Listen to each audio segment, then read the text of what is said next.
Enquanto arrumava o carro do meu marido, encontrei debaixo do banco um tubo de lubrificante íntimo. Não disse nada, apenas fiquei em silêncio. Troquei-o por um tubo de cola industrial. O que aconteceu depois fez os vizinhos chamarem a ambulância. Antes de continuarmos, escrevam nos comentários de onde estão assistindo este vídeo e quantos anos têm. Boa escuta.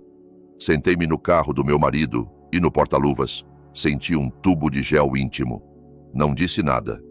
Silenciosamente, substituí-o por uma cola industrial super forte. E o que aconteceu depois foi tão caótico que os vizinhos, em pânico, ligaram para os bombeiros. Fico feliz que estejam comigo. Se estão assistindo a este vídeo, deem um like, inscrevam-se no canal e escrevam nos comentários de que cidade estão acompanhando a minha história de vingança. Quero saber até onde ela chegou. Estava sentada à mesa da cozinha. O silêncio na casa era denso, como uma névoa matinal que se tornara visita indesejada, presente dia e noite. O velho relógio na parede, um presente de casamento da minha mãe, tiquetaqueava com um tom que parecia me repreender, como se cada batida lembrasse uma vida que eu começava a suspeitar estar cheia de mentiras cuidadosamente elaboradas. Júlio César acabara de voltar de mais um jantar de negócios. Parecia não apenas cansado, mas acuado, como alguém carregando um segredo pesado demais. Seu rosto, marcado por rugas de cansaço e culpa que antes não existiam, traía algo. Ele jogou o paletó no sofá, como se quisesse exibir sua infelicidade. Afrouxou a gravata, como se fosse uma corda da qual precisava se livrar, e desabou na cama sem nem tomar banho, fazendo as molas rangerem como sempre. O aroma caro do seu perfume pairava no ar, mas misturado a ele havia um toque doce, estranho, nada masculino. Era como uma nota invasiva, uma mensagem deixada por outra pessoa na minha própria casa. Poucos minutos depois, o ronco firme e regular dele começou. Antes, esse som me acalmava. Agora, despertava uma raiva que balançava como uma canção de ninar para uma tola. Levantei-me, calma, como uma mulher que viveu 40 anos de casamento, e comecei a recolher as coisas que ele espalhara pela sala.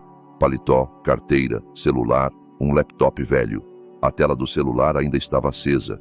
Um novo e-mail brilhava como um mau presságio. Franzi a testa. Ele nunca usa e-mail, sempre resmungava. Clara, deixa essa tecnologia, prefiro ligar. Mas ali estava, um e-mail, exposto, como uma porta entreaberta para uma vida que ele escondia de mim. A curiosidade era vil, mas inevitável. Abri. Havia poucas palavras, mas elas despedaçaram meu mundo. Você foi incrível hoje, papai. Seguido de um coração vermelho, como uma agulha de gelo no peito. Congelei, como se tivesse levado um tapa. Papai? Quem o chama assim? E com aquele tom terno, quase íntimo. Rolei a tela para baixo, o polegar tremendo. Nada mais. Nenhuma outra mensagem. Apenas um endereço estranho. Uma mistura de letras e números indecifráveis. Um arrepio percorreu minha espinha. Não de frio, mas de um medo visceral. Como se uma fresta na minha vida tivesse se aberto, deixando passar um vento gelado de segredos alheios. Olhei para o quarto. Ele virou-se e ronronou. Seu rosto, tranquilo como o de um bebê, me deixou transtornada. Meu coração batia como o de um ladrão. Rapidamente devolvi o celular ao lugar, as mãos tremendo tanto que quase o deixei cair. Depois, movi-me como um robô, recolhendo suas roupas sujas para lavar. Nos bolsos da calça, senti um recibo dobrado, novo, ainda com cheiro de papel. Era de um restaurante, carne na brasa, no centro de Lisboa. A data era daquela noite. Dei um sorriso sem alegria. Ele disse que estava se encontrando com parceiros em Porto. Ele detesta dirigir até lá. E em Lisboa, onde sua mãe morava antes, ele sempre falava com carinho dos tempos que passou lá. Mas com quem ele jantou em Lisboa, se disse que estava em Porto. No recibo, uma mesa para 2, uma garrafa cara de vinho tinto, aquela que ele comprou para mim na nossa 10º aniversário, e pratos quentes, filé e massa. Tentei lembrar quando foi a última vez que ele me levou para jantar fora.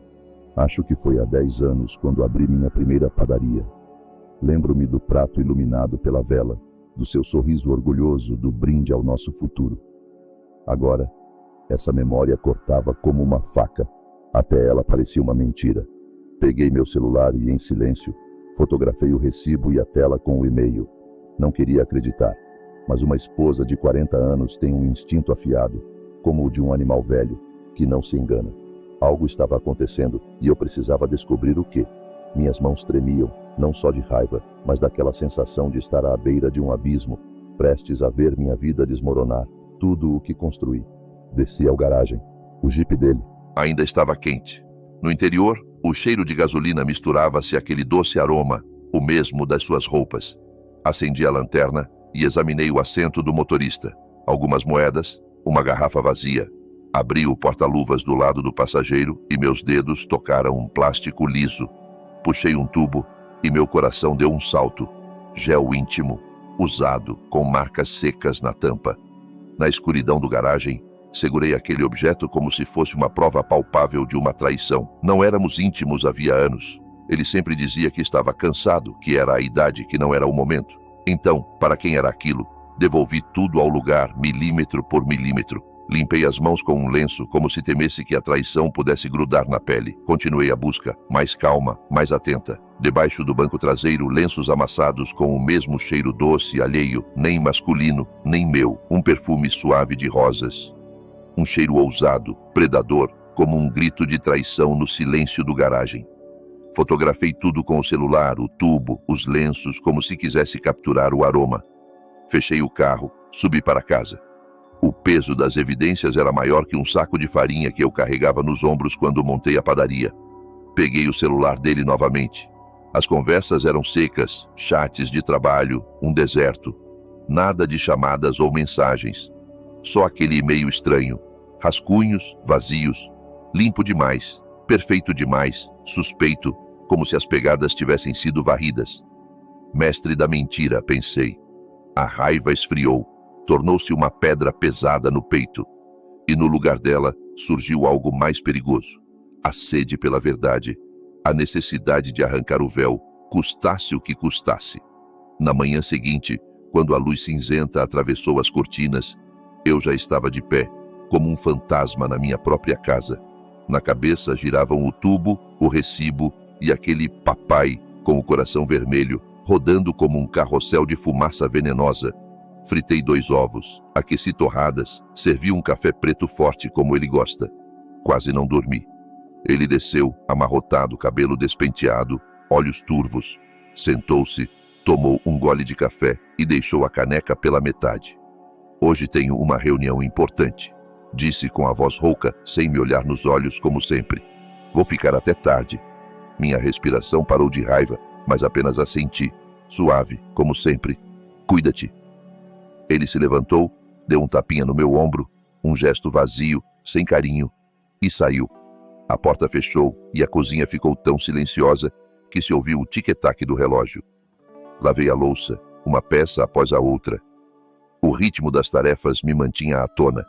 Não podia mais ficar sentada imaginando suposições. Precisava da verdade, sólida como pedra.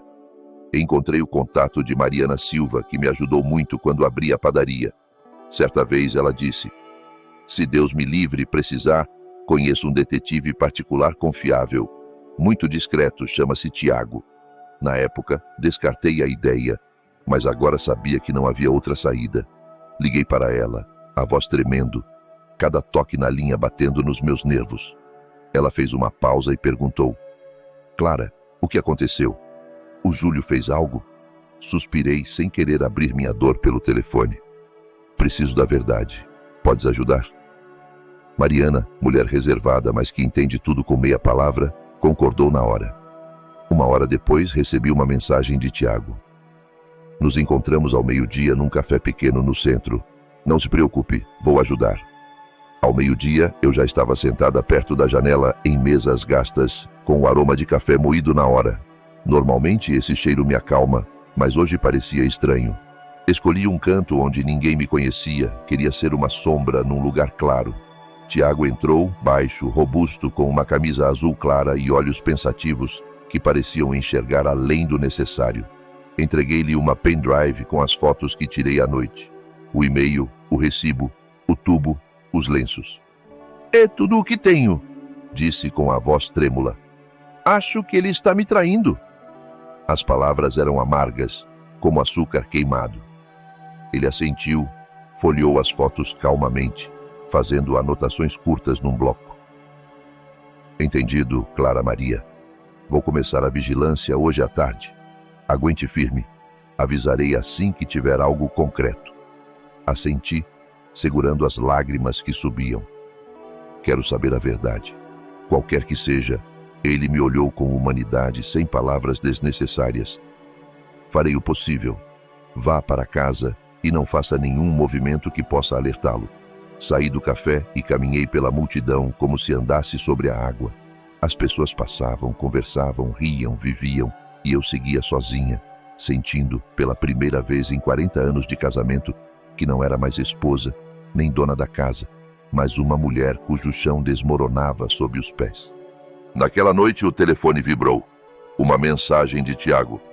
Veja o anexo e as fotos. Na imagem, Júlio César, com sua camisa azul clara favorita, entrava num restaurante caro no centro, de mãos dadas com uma mulher. Ampliei a foto e um frio tomou conta de mim. Era Alice, minha nora. Caminhavam juntos, não como familiares, mas como um casal com seus segredos. Mais fotos chegaram. Na mesa deles, velas e um pequeno vaso de flores. Alice se inclinava para ele sorrindo e ele brindava com ela, olhando-a com uma ternura que não me dirigia há anos. Fiquei olhando a tela como se encarasse um abismo. Antigamente, em Albufeira, ele me olhava assim. Agora, era para ela. Às 2 da manhã, recebi um vídeo. Coloquei os fones, as mãos tremendo tanto que quase deixei o celular cair. Na gravação, Alice sussurrava ao ouvido dele e ele ria com uma risada estranha que eu desconhecia. Depois saíam, e Júlio, como cavalheiro, abria a porta do carro para ela como se fosse seu amor. Rebobinei o vídeo várias vezes, torturando-me, cada repetição um novo golpe. De manhã, mais fotos. Ele, com uma camisa cinza, saía de uma consultoria jurídica na Praça do Comércio. Ao lado, Alice, com um vestido bege, rabo de cavalo alto, óculos escuros grandes, como se quisesse se esconder. Caminhavam muito próximos, seus corpos denunciando a ligação. Depois, uma imagem numa pousada de 4 estrelas, portas de vidro, letreiro dourado. Ampliei, procurando algo que desmentisse, qualquer detalhe que me salvasse. Nada. Pareciam naturais demais, confortáveis demais juntos. Um vídeo curto filmado de longe mostrava o 3º andar, uma varanda. A mão dele na cintura dela, a cabeça dela no ombro dele, o cabelo balançando ao vento. Um beijo rápido, quase imperceptível, mas suficiente para queimar o que restava da minha esperança. Uma mensagem de Tiago chegou logo depois. Quarto reservado para o dia. Parece que passam a noite. Estou de olho. Relembrei a voz de Júlio. Hoje não estarei em casa, Clara. Vou encontrar um parceiro que chegou de fora. Descanse. A voz suave, o tom carinhoso, a mentira polida por anos. Abri a pendrive e, como numa linha de produção, salvei cada foto, cada vídeo, anotando data, hora, local, até o nome do restaurante. Olhava os registros e me perguntava se não era um sonho. Dentro de mim havia vazio, apenas vergonha ardente e raiva. Lembrei-me das noites em família, da mesa compartilhada, de Alice sentada longe de Júlio, com um olhar quase de desprezo. Daniel brincava. Mãe, parece que a Alice não suporta o pai, foge dele. Eu acreditava. Agora via o teatro. Eles atuavam muito bem diante de mim, do meu filho, do bairro inteiro. Escrevi para Tiago. Obrigada. Continue, por favor. Quero saber tudo. Ele respondeu curto. Vou continuar. Aguente firme à noite. Voltei para casa. O silêncio na entrada era quebrado pelo leve som do ar nas tubulações. Peguei a impressora. Imprimi tudo, sem excessos. Guardei as fotos e impressões num envelope grosso. Fechei. Escrevi a data. Escondi no fundo da cômoda, sob velhas fotos de família. Peguei uma de cima.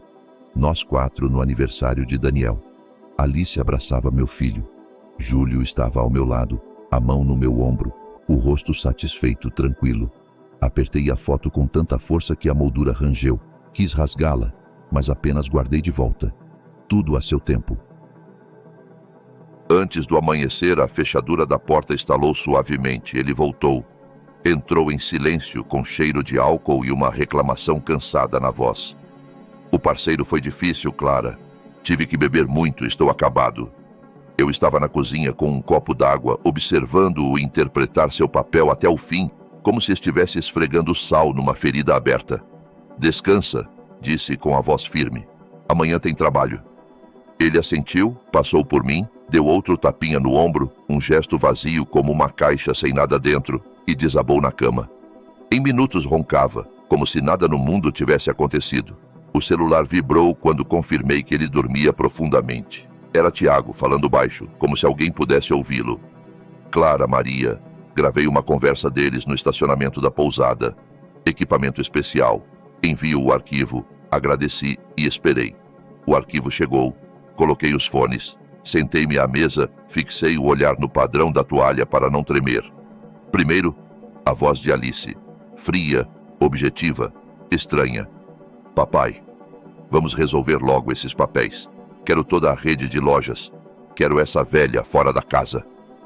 Meu coração bateu forte contra as costelas. Apertei o celular. Depois a voz de Júlio, calma, confiante demais. Não te preocupes, vou resolver os documentos. A Clara não sabe de nada. Ela confia em mim. Parei a gravação, voltei, parei novamente, como se as palavras pudessem mudar. Mas eram as mesmas, afiadas como uma faca. Copiei o áudio para a pendrive, anotei hora e local com cuidado, como se fosse uma lição de casa, para não confundir o essencial. Ao amanhecer já estava na padaria. A massa crescera, os fornos ronronavam, o cheiro de baunilha pairava, mas dentro de mim era um vazio oco, como um armazém sem aquecimento. Perto do meio-dia, Tiago enviou mais material. Fotos de uma lente longa, Júlio ao volante, Alice com papéis no colo, marcando algo com uma caneta vermelha. Ele assentia, sorrindo. Uma mensagem. Ouvi um trecho. Parece que querem formalizar algo por um conhecido numa conservatória. Estou verificando, ampliei as fotos até o borrão. As letras eram indistintas, mas o sentido era claro. Desliguei a tela, fiquei em silêncio. Depois voltei ao áudio. Palavra por palavra, como pedras num saco. Velha. Era assim que me chamavam pelas costas. E eu, que a recebi como filha, ensinei-a a fazer caramelo sem queimar, a negociar com fornecedores para conseguir descontos. A porta tilintou. Entrou Dona Mariana, cliente fiel que leva doces para o neto. Clarinha, tua padaria está cheia ultimamente, a rede cresce, que orgulho, disse com carinho. Sorri para que meu rosto não rachasse. Embrulhei o doce, acompanhei-a até a porta e apoiei-me no balcão, para não cair. À noite, sentamos frente a frente na nossa pequena cozinha. A luz amarela da lâmpada fazia o rosto dele parecer estranho, desconhecido. Ele comia, falava calmamente, como se nada estivesse ruindo. Esta semana, preciso assinar uns papéis complicados. Podes dar uma olhada? Tu és boa com contratos. Ergui os olhos e ouvi a voz de Alice na minha cabeça. Papai, vamos resolver esses papéis. Ele estava testando o terreno, querendo me envolver na sua sujeira. Vejo depois. Bocejei de propósito. Agora estou cansada. Ele deu de ombros, serviu-se de mais vinho. As bochechas ficaram vermelhas, a fala arrastada. Tudo como sempre, quando ele acha que está tudo sob controle. Bebeu, levantou-se, foi para o quarto deixando as chaves do carro na mesinha. Elas brilharam sob a luz como um sinal. Limpei a mesa lentamente para acalmar as mãos. Esperei até o ronco dele ficar regular e entrei no quarto na ponta dos pés. Peguei as chaves, desci ao garagem, frio, com cheiro de gasolina e aquele doce aroma alheio. Abri o carro, acendi a lanterna do celular, puxei o porta-luvas. O tubo estava lá, a tampa um pouco seca, como na véspera. Peguei-o com 2 dedos, como se fosse algo pegajoso, feio, e levei-o para a cozinha. O sabonete de limão não apagou o frio interno, mas as mãos precisavam estar firmes. Do armário, tirei a cola industrial transparente, aquela que usei para consertar a perna de uma cadeira. Desenrosquei, pinguei gota a gota, limpei o bico, pressionei levemente. Saiu macio, liso, indistinto do original. Um arrepio leve correu pela espinha. Não era mais o brinquedo deles, Era a minha armadilha. Devolvi o tubo ao lugar, ajeitei o tapete, o assento, sem deixar uma partícula fora de lugar. Abri o porta-bagagens, sacos, uma garrafa vazia, um preservativo fechado jogado no canto. Silenciosamente tirei uma foto. Fechei, subi, coloquei as chaves ao lado do despertador dele, tudo como estava. Sentei-me na sala com um livro nas mãos, as páginas borradas, mas com aparência caseira. Ele saiu para pegar água, sonolento. Não dormes? Estou lendo, respondi, sem levantar os olhos. Ele bebeu e voltou para a cama, e eu ouvi sua respiração se estabilizar, sabendo que não havia mais volta. Ao amanhecer, levantei-me mais cedo que o usual. Tinha um dia pela frente em que precisava sorrir para os clientes, assinar guias e fingir que tudo estava como sempre. E à noite, daria mais um passo, após o qual a verdade não poderia mais ser escondida. Voltei da padaria para o pequeno almoço, mantendo o rosto calmo. Ele já estava com uma caneca de café preto, como se não tivesse ido a lugar nenhum à noite. Servi ovos e torradas e disse sem forçar: Júlio, amanhã preciso ir a Coimbra assinar um contrato. Volto tarde. Organiza o jantar sozinho. Ele ergueu os olhos, fingiu surpresa, mas nos seus olhos havia alívio, não preocupação, como se um peso saísse de suas costas. Grande contrato? Perguntou, segurando minha mão com uma suavidade ensaiada demais.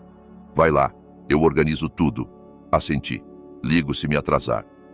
Ele tomou outro gole, preparou-se para sair. Então, a tela do celular acendeu na mesa. Um nome claro: Alice. Ele voltou rápido, pegou o celular, apagou a tela. Esqueci-me. E desapareceu na entrada. Fiquei olhando a porta fechada como se tivesse levado um tapa sem disfarce. Trabalhei o dia como uma máquina. Guias, ligações, sorrisos, a cabeça clara, as mãos no automático, o peito vazio. À noite, anunciei que dormiria cedo. Amanhã pego o autocarro ao amanhecer. Ele assentiu indiferente, carinhoso como sempre quando lhe convinha. Fui para o quarto, mas não dormi, atenta a cada ruído. Perto da meia-noite, o ronco parou, o colchão rangeu. Pela fresta da cortina, viu na penumbra junto à janela, discando um número, falando baixo ao telefone. Claro. Amanhã vem cá para casa. Não vamos mais à pousada. A Clara vai viajar, volta à tarde. Do outro lado, uma risadinha doce. Ótimo, papai. Finalmente, vamos descansar. Ele riu, uma risada estranha, não minha. Voltei para o quarto, abri a gaveta. Lá estava o velho gravador de Daniel, comprado para gravar aulas na universidade. Troquei as pilhas, ativei a gravação contínua, escondi-o atrás da estante de livros ao lado da cama, cobrindo o cabo com uma foto de família. Nós 4 no casamento deles. Olhei seus rostos felizes, senti uma facada no peito e virei a moldura para esconder o fio. Verifiquei se estava gravando e deitei-me em silêncio. Não planeava dormir. Levantei-me às 5, quando as luzes dos carros ainda cortavam a escuridão. Na cozinha, coloquei uma frigideira com óleo, verifiquei o fogo baixo e minha armadilha de fumaça. Uma linha fina ligada ao pavio, esticada até a janela entreaberta, pronta para acender com um movimento. Fiz um teste. Uma chama rápida, fumaça preta subiu como uma serpente. Apaguei imediatamente, confirmando que não havia vestígios. Vesti o casaco, peguei uma bolsa grande e voltei ao quarto. Toquei levemente o ombro dele. Vou para o terminal, assinar o contrato. Volto tarde. Ele não virou a cabeça. Está bem. Cuidado. Qualquer coisa liga. Olhei por um segundo para aquele homem com quem vivi tantos anos e soube que não voltaria atrás. Não fui para nenhum autocarro. Atravessei a rua até a casa de Dona Mariana. Ela abriu a porta imediatamente de Rob, com preocupação nos olhos. Clara, o que houve? Sorri, cansada. Posso ficar um pouco aqui? Quero olhar para a casa. Ela não perguntou nada. Colocou a chaleira no fogo. Levou-me à janela de onde se via meu prédio. Senta-te. Café forte? Assenti e me acomodei, segurando a caneca com as 2 mãos para não tremerem. Às 10, um táxi parou. Alice desceu, com um vestido claro de flores e óculos escuros, como se escondesse dos vizinhos. Júlio abriu a porta, olhou ao redor e puxou-a para dentro, apressado, como se fugisse da chuva. Liguei o aplicativo no celular, conectado ao gravador no quarto. O som começou. Risadinhas, tilintar de copos, passos pesados no soalho. Depois, sons que eu não queria ouvir, mas ouvi. Trinquei os dentes, respirei pelo nariz e disse a mim mesma: mais um pouco, Clara. Só mais um pouco. Alguns minutos depois, Alice deu um gritinho, primeiro agudo, depois desesperado. O que é isso? Não consigo, estamos colados. Júlio sibilou. Calma, não grites. Já vou resolver. Mas o pânico já tomava conta. Gemidos abafados, molas rangendo, confusão. Baixei o olhar para minhas mãos e empurrei a linha. O fio, preso na janela, acendeu a chama. Na minha cozinha, o óleo pegou fogo e uma fumaça preta, densa como piche, começou a sair pela fresta. Dona Mariana ofegou, aproximando-se da janela. Clara, está saindo fumaça da tua cozinha. Finjo surpresa. Meu Deus, o que é isso? No pátio, portas bateram. Pessoas saíram às varandas, gritaram. Está saindo fumaça da casa da Clara. Liguem para o 112. O senhor Miguel, nosso vizinho, já discava. Bombeiros? É na rua tal, a cozinha está a fumegar. Pode haver pessoas dentro. Fiquei ao lado de Dona Mariana, os dedos apertando a caneca até os nós embranquecerem, mas por dentro estava calma, como num exame para o qual me preparei a noite toda. Nos fones, a confusão aumentava. Alice quase chorava. Faz alguma coisa, está a doer. Júlio rosnava. Cala-te, não te mexas, aguenta. Mas não havia mais o que aguentar. A armadilha estava fechada. A fumaça espalhava-se pelo pátio. As pessoas aglomeravam-se na entrada. Alguém corria para o interfone. Outros gritavam à porta. A sirene soou ao longe. Primeiro fraca, depois mais forte, até que o caminhão vermelho dobrou a esquina. Parou bruscamente. A porta do motorista abriu-se e vi meu filho, Daniel, saltar, de uniforme, capacete na mão, rosto sério, focado. Naquele momento percebi que ele entraria na casa que era nosso lar e veria algo para o qual nenhum bombeiro está preparado. Daniel foi o primeiro a entrar no prédio segurando o capacete, sinalizando aos colegas. Sigam-me. Segundos depois, a porta foi arrombada com um machado, a madeira estalou, lascas caíram e os bombeiros entraram. Um foi para a cozinha, cortar o gás e verificar o foco. Outros pelo corredor, até o quarto. Pelos fones, ouvi ruídos, ordens, respirações pesadas. Então, uma pausa atônita. A voz de Daniel, rouca, como se tivesse perdido o chão. O que é isto? Depois, baixo. Silêncio. Tragam lençóis. Os outros, saiam da sala. Já no pátio, as pessoas esticavam o pescoço. Algumas tapavam a boca. Vi Dona Mariana, sem dizer nada, levantar o celular e começar a gravar com raiva e pena nos olhos. Sussurros ecoavam. Tem gente lá dentro? Meu Deus, onde está a Clara? Foi trabalhar, parece. O senhor Miguel afastava os curiosos. Saiam, não atrapalhem. A sirene cortava o pátio. As janelas tremiam. Minha casa virou um palco para o qual ninguém comprou bilhete. Do quarto, ouvi. Aguentem, não se mexam. Vamos com cuidado. É um soluço feminino. Os bombeiros estenderam lençóis como cortinas. Pelo canto do olho, vi duas figuras coladas sob o tecido branco. E Daniel, sem olhar para ninguém, recuou, cerrando os punhos e disse, baixo.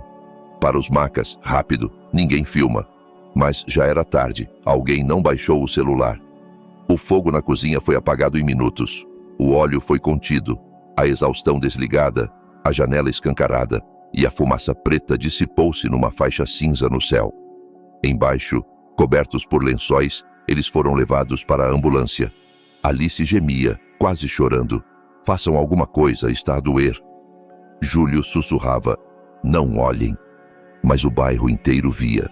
Alguém na multidão riu nervoso, mas Daniel gritou, silêncio. Era o grito não só de um chefe, mas de um filho tentando segurar o mundo com a voz. A ambulância partiu, as portas bateram, a sirene cortou o ar, levando aquela cena vergonhosa, deixando no asfalto marcas úmidas e murmúrios. De pé na janela de Dona Mariana, respirei fundo e, pela primeira vez, desviei o olhar do prédio. Mariana tocou meu ombro. Vamos, precisamos estar lá, assenti. Alguém no pátio disse em voz alta o que todos pensávamos. Coitado do Daniel. No hospital, o corredor cheirava a cloro e café de máquina. Sentamos no terceiro andar, sob a placa Urgências. Eu segurava a bolsa com as duas mãos, mantendo um rosto preocupado, mas composto, como o de uma esposa chamada por precaução. O tempo passava devagar. A seta dos minutos pulava, até que o médico saiu, alto, suado, tirando a máscara, olhando-me com aquela compaixão que assusta. Sem danos graves, apenas susto e queimaduras superficiais. Precisam de pomada, cuidados e repouso. Assenti, como se tivesse aliviado. Posso vê-los? Daqui a 10 minutos. A enfermeira vai entregar a pomada. No posto, uma enfermeira jovem de rabo de cavalo e olheiras tirou 2 tubos de um gaveta e colocou sobre a mesa. Apliquem uma camada fina e aguentem firme. Agradeci brevemente. Quando ela virou-se para o telefone, minha mão fez o que sabia fazer há 40 anos. Rápido, preciso, sem alarde. Os 2 tubos brancos foram para a bolsa. No lugar, deixei 2 outros com mostarda forte, guardados na nécessaire. O cheiro ficou escondido sob a tampa. À vista, eram iguais. Peguei a pomada e caminhei pelo corredor, sentindo os saltos firmes no chão, o peito vazio e calmo, como um forno após queimar tudo, mas ainda quente. Na enfermaria, silêncio. Alice de lado, cabelos embaraçados, olhos vermelhos. Júlio, pálido, lábios secos. Ele ergueu a cabeça. Clara, eu... Agora não, disse, deixando os tubos na mesinha e virando-me para a porta. Dona Mariana ficou no corredor. Juntei-me a ela, apertando a alça da bolsa para as mãos não tremerem. Contei mentalmente. 1, 2, 3. A porta da enfermaria fechou-se silenciosamente. No corredor, silêncio até que um grito cortou o ar, tão agudo que apertou meu estômago. Arde! Está a queimar! Façam alguma coisa! Alice gritava, quase histérica. Júlio resmungava, arrastando o lençol. A enfermeira correu, o médico atrás. As portas bateram. Palavras profissionais ecoaram. Água, neutralizante. Cuidado, não esfreguem. Fiquei ao lado de Dona Mariana, segurando a bolsa, contando a respiração para manter o rosto impassível. Nas cadeiras ao lado, pessoas cochichavam. São eles. Viste o vídeo da manhã? O sogro com a nora. Uma mulher mais velha disse ao filho: coitado do rapaz, o bombeiro. Como ele vai lidar com isso? Algo em mim vacilou, não raiva nem alegria, mas um vazio, como se a última chávena tivesse sido tirada da prateleira. Quando a confusão acalmou, o médico saiu, tirando as luvas. Processamos. Apliquem a pomada. Repouso depois. Assenti, como se fosse tudo o que esperava. Meu celular vibrou no bolso. Uma palavra de Daniel. Aqui. Antes da ambulância, liguei para ele. Passa em casa. Pega o envelope na cômoda. Os documentos estão embaixo com as fotos de família. Ele entrou no hall em silêncio, sem capacete, com uma pasta na mão, o rosto cinzento, como se o frio o tivesse queimado. Entregou-me a pasta, sem perguntas, sem suspiros, apenas com olhos profundos, adultos. Abri a pasta no posto, tirei o que preparei durante a noite e, sem saber, durante anos, fotos na consultoria jurídica, na pousada, na varanda, o recibo impresso, a pendrive com a listra vermelha na tampa e, por cima, 2 papéis, o pedido de divórcio e um acordo de partilha. Coloquei a caneta azul, a que uso para assinar guias, ao lado. Segurei a pasta com firmeza e entrei na enfermaria. Alice virou-se para a parede, cabelos bagunçados, rosto molhado. Júlio ergueu-se, encontrou meu olhar. Clara, espera! Deixa-me explicar. Coloquei a pilha na mesinha e disse: calma, como falo com fornecedores que tentam empurrar produtos vencidos. Não há o que explicar. Aqui está tudo o que foi. 40 anos terminam hoje. Assinem e saiam da minha vida e da vida do meu filho. Mostrei a foto do beijo na varanda, o vento nos cabelos dela. Alice soluçou, virou-se. Por favor, Foi um erro. A voz pegajosa, como xarope derramado. Júlio estendeu a mão, os dedos tremendo. Clara, por favor. Tarde demais, disse, empurrando a caneta. O silêncio na enfermaria ficou pesado, como uma toalha molhada. A porta entreabriu-se e Daniel entrou. Olhou a mesa, as fotos, os papéis, a caneta e fechou os olhos por um segundo, como se inalasse fumaça novamente. Alice virou-se para ele. Dani, meu amor, perdoa-me. Errei. Ele não respondeu. Olhou o pai, lento, e saiu tão silenciosamente quanto entrou. Peguei os documentos, empurrei-os para mais perto deles e contornei a cama para não ficar entre eles como uma notária. No corredor, as lâmpadas zumbiam. Daniel estava encostado na parede segurando a pasta, olhando o chão. Toquei seu ombro. Ele balançou como se carregasse um saco pesado e perguntou quase como menino: "Mãe, por que ele? Por que ela?" Não achei palavras, apenas o abracei. E ficamos assim, como quem divide o mesmo mar e a mesma margem. A porta da enfermaria estalou. A caneta rangeu, como uma faca no prato, curta, nervosa. Ouvi o som mesmo através do ar denso do corredor e soube. Uma assinatura já estava no papel. Na enfermaria, murmúrios, tosses. Não entrei. Fiquei ao lado de Daniel, segurando seu braço, como se pudesse segurar um homem cujo lar e família ruíram num só dia. A porta abriu-se. A enfermeira entrou e saiu rápido. "Silêncio, por favor. É um hospital." Não nos movemos. Olhei a parede branca com a borda descascada e na cabeça ecoava um simples viver adiante. A partir de hoje, viver adiante. Júlio apareceu, pálido, lábios secos, com meus papéis na mão, a caneta azul por cima. Parou na porta, como se ainda esperasse encontrar a Clara que confiava nele há 40 anos. Não lhe dei chance. "Deixa no posto", disse baixo. Ele assentiu, entregou a pasta à enfermeira. Quis dizer Clara, mas calou-se. Alice soluçou na enfermaria e o olho dele tremeu. Daniel avançou, colocou-se entre nós. "Acabamos? A mãe precisa descansar." A voz, contida, profissional, de quem viu fogo demais. Júlio baixou os olhos como se percebesse pela primeira vez que diante dele não estava um menino, mas um homem, e voltou para a enfermaria. Descemos ao rés do chão. A máquina de café cuspiu uma linha fina de líquido amargo. Sentamo-nos à janela. Daniel, em silêncio, segurava as têmporas. Minha bolsa no colo, sentia a pendrive com a listra vermelha.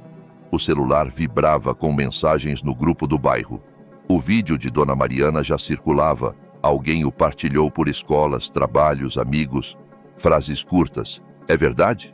Coitada da Clara. Como ele pôde? Daniel, sem erguer os olhos, disse: "Mãe, hoje fico contigo, por algum tempo. Ajudo na padaria, com os papéis, fornecedores." Assenti. "Está bem", sem explicações. Terminamos o café em silêncio como duas pessoas que ontem eram uma família de 4 e hoje aprendem a andar de novo. Na saída do hospital liguei para Tiago. "E a conservatória?" Perguntei calma, como se fosse uma guia. Ele respondeu curto: "Há pistas." "O apelido coincide com o que falaste. Hoje envio um pedido. Registramos a tentativa. Clara Maria, aguenta firme. Será mais difícil para eles." Agradeci. Naquele momento entendi claramente que a vingança é só a superfície. O importante era que tudo o que construí permanecesse meu, que mãos estranhas não tocassem a caixa registradora nem dividissem meu trabalho. À noite, entramos em casa. A entrada cheirava a queimado e a farmácia. Tirei o casaco, sentei-me à mesa da cozinha. Na placa, minha frigideira preta, limpa, brilhando. Ao lado, o gravador. Pressionei parar. Retirei o cartão de memória, coloquei-o com a pendrive. Minha mão foi ao armário, onde guardo a caneta azul para guias. Coloquei-a sobre a pasta recém-chegada do hospital e respirei fundo. A casa era casa novamente, mesmo com uma janela que ainda cheirava a fumaça. Daniel na porta, olhava-me, e pela primeira vez naquele dia, seu olhar tinha algo vivo, humano. Não força nem raiva, mas um cansaço que logo daria lugar à determinação. "Mãe", disse baixo, "amanhã levanto cedo. Vou ao hotel falar com o gerente e verificar os pedidos. Às 2, ao advogado para decidir como avançar." Assenti. "E eu de noite, organizo o cronograma, ligo para os fornecedores. Amanhã vivemos." O celular apitou. Nova mensagem de Tiago: "Não adiem. Parece que planeiam agir através de um conhecido depois de amanhã." Descobri o apelido, a tela piscou. Vi apenas o começo. Conservatória. Naquele instante a chave girou na fechadura, cautelosa, como se quem estava do lado de fora temesse não o cadeado, mas quem estava dentro. Daniel olhou-me, breve, profissional, e abriu a porta. Era Júlio, com uma bolsa de viagem pequena, rosto cinzento, lábios gretados. Deu um passo e parou.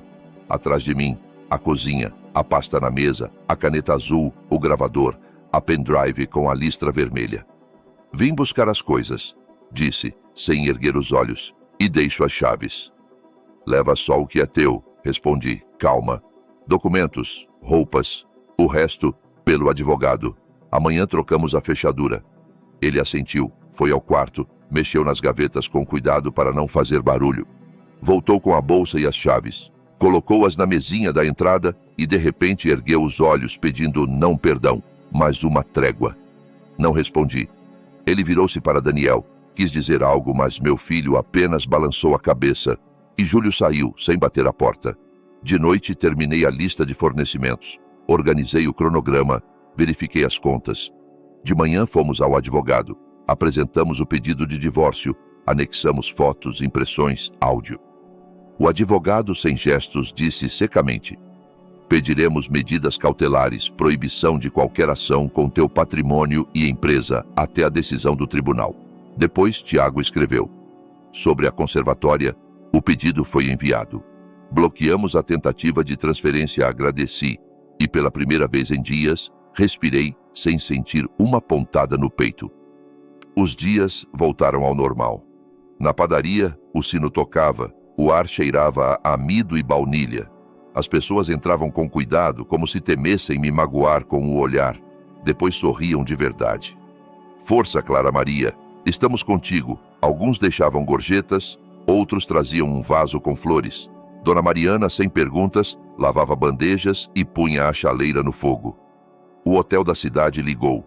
Queremos aumentar o pedido na próxima semana. Anotei, coloquei uma folha em branco ao lado e pensei que o papel é paciente. O importante é a alma aguentar. Daniel mudou-se sem discussões.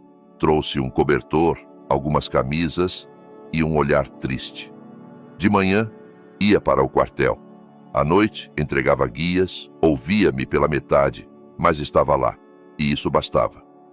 No jantar, comia devagar e, uma vez, pediu como quando era criança. Mãe, no fim de semana, faz um creme de caramelo, eu ajudo a mexer. Faço, disse, mas não queimes o caramelo. É preciso paciência. Aos domingos, comecei a ir à igreja, sentar-me em silêncio, sem pedir nada, apenas ouvir o ar respirar no teto. Às noites, no Centro Cultural, um clube de culinária, mulheres da minha idade partilhavam receitas e fofocas, riam baixo. Alguém dizia, Clara, teu caramelo é o mais perfeito. Qual é o segredo?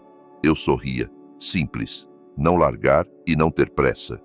O processo seguia seu curso. Júlio e Alice tentavam adiar com atestados e pedidos, mas as provas, áudio, impressões, testemunhos, formavam uma pilha sólida. As medidas cautelares foram aprovadas rápido, mantendo mãos alheias longe da minha empresa. Um dia, no corredor do tribunal, cruzamo-nos a 3 passos. Ele quis falar, abriu a boca, fechou. Passei por ele, não por orgulho, mas porque não havia mais nada a dizer. O vídeo do pátio ainda circulou nos grupos locais por algum tempo, depois cansou. A cidade seguiu em frente. Eu também. Toda manhã, preparava a massa, verificava os fornos, olhava a lista de pedidos e o coração batia firme, como um metrônomo. Não por vingança, mas pelo trabalho. Daniel voltava tarde. Às vezes sentava-se à porta, tirava as botas, ficava em silêncio. Eu também silenciava, porque cada um tem seu luto e seu jeito de não deixar transbordar.